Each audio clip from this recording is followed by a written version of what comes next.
नमस्कार शेतकरी मित्रांनो, आमच्या शेतकरी मित्र या यूट्यूब चॅनलवर सर्वांचे मनापासून स्वागत करतो। आज आपण या व्हिडिओच्या माध्यमातून खूप महत्त्वाच्या विषयावर माहिती देण्याचा प्रयत्न करणार आहोत। ते म्हणजे आपल्या गहू पिकाला शेवटचे पाणी कधी द्यावायचे। एक लक्षात घ्या, आपण जे शेवटचे पाणी देणार आहोत ते पाणी योग्य वेळी जर नाही दिले तर आपल्या गहू पिकातून खूप मोठा उत्पादनावर परिणाम होताना दिसेल। तर मग ते पाणी नक्की कधी द्यावायचे हे या व्हिडिओच्या माध्यमातून बघणार आहोत। जर तुम्ही अजूनही आमच्या शेतकरी मित्र चॅनलला जर सबस्क्राईब केले नसेल तर सबस्क्राईब करून व्हिडिओ आवडला तर लाईक शेअर कमेंट्स करा। व्हिडिओ शेवटपर्यंत बघा जेणेकरून आपल्याला संपूर्ण माहिती या व्हिडिओद्वारे समजून जाईल। मित्रांनो, शेती करताना नियोजन तितकेच महत्त्वाचे असते। नियोजनबद्ध जर शेती केली तर ती कमी खर्चात आणि परवडून जाणारी शेती ठरू शकते। जर तुमच्या मनामध्ये काही प्रश्न असतील तर ते कमेंट्सद्वारे तुम्ही मला सहज सांगू शकता।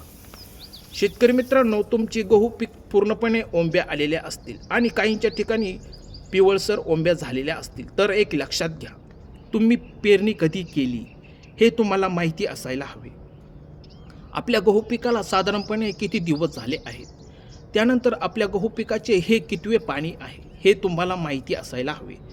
कारण हे जर नियोजन फसले तर मग त्याचा या ठिकाणी काहीही उपयोग होणार नाही। तेव्हा ह्या गोष्टी समजूनच घ्याव्या लागतील। पाणी देताय, किती देताय, भरमसाठ याचा काही येथे उपयोग होणार नाही। तुम्हाला माहिती आहे की शेवटचे पाणी हे खूप महत्त्वाचे आणि फायद्याचे असते। ते जर योग्य वेळी दिले नाही तर आपल्या गहू पिकातून फार मोठे नुकसान सहन करावे लागेल। तर त्याचे नुकसान कसे होते ते आपण या ठिकाणी बघू। जेव्हा गहू दुधाळ अवस्थेमध्ये असतो म्हणजे चिकाची वेळ असते, तेव्हा जर गहू पिकाला पाणी जर योग्य वेळी दुधाळ आणि चिकाची अवस्थेत असताना तो या ठिकाणी पाणी दिल्याने तो फुगतो आणि चुकीच्या वेळेस पाणी दिले तर आपल्या गहू पिकातून नुकसान कसे होते ते आपण। गहू पिकातून ओंबी ही पिवळसर झालेली आहे आणि दाणा पण व्यवस्थितरित्या भरलेला आहे। यात जर आपण पाणी दिले तर गहू पिकाला ओंबीचे वजन होते। त्यात पाण्याने मुळे त्याची मऊ होऊन वारा आल्यास या ठिकाणी आपला गहू पडू शकतो। तेव्हा पडलेल्या गव्हाचे उत्पादन तुम्हाला माहीत आहे किती निघते।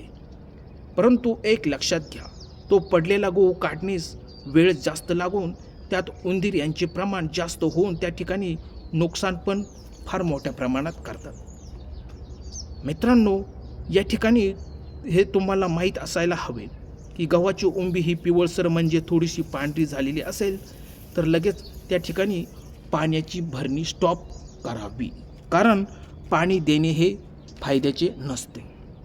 एक लक्षात घ्या, आपला गहू साधारणपणे 90 ते 95 दिवसांचा झाल्यास त्याची ओंबी ही पूर्णपणे पक्व झालेली असते व त्याची पूर्णपणे वाढ होऊन दाणे पण पूर्णपणे या ठिकाणी भरलेला असतो। तर तुम्ही गहू पिकाला शेवटचे पाणी हे साधारणपणे 85 ते 90 दिवसांत देणे हे फायद्याचे ठरते। त्यानंतर पाणी द्यावायचा विचार करू नका, पण मात्र चिकाच्या वेळेस मात्र जरूर पाणी द्या, विसर पडू देऊ नका। पण 95 दिवसांच्या पुढे पाणी दिल्यास गहू पीक पडू शकतो आणि उत्पादनावर मोठा परिणाम होऊ शकतो, हे लक्षात घ्या। तुम्ही बघू शकता गहू पिकातील ओंब्या ह्या सर्व एकदम तयार नाहीत, तर काही पूर्ण पिवळसर झालेल्या असतात, तर काही अजून चिकात म्हणजेच हिरव्यागार असतात। तेव्हा आपल्या मनामध्ये येते की पाणी देऊ म्हणजे ज्या मागच्या ओंब्या हिरव्या आहेत त्या पण त्यांच्याबरोबर तयार होतील, पण हे करू नका। कारण काय होते की आपल्या गहू ओंबीतील दाण्याची चमक ही योग्य ती आलेली असते। अशा वेळेस पाणी दिल्यास त्या दाण्याची चकाकी कमी होते। त्यामुळे शेवटचे पाणी हे 100 दिवसांच्या पुढे देण्याचा प्रयत्न करू नका। मित्रांनो, अशा चिकाच्या अवस्थेमध्ये पाणी दिल्यास आपल्या गव्हाचे उत्पादन चांगले निघते, म्हणून एक गहू पीक परवडणारी शेती ठरू शकते। तेव्हा ही महत्त्वाची काळजी तुम्ही घेऊनच गहू पीक लागवड करा, जेणेकरून आपल्याला त्यातून मोठ्या प्रमाणात फायदा बघायला मिळेल।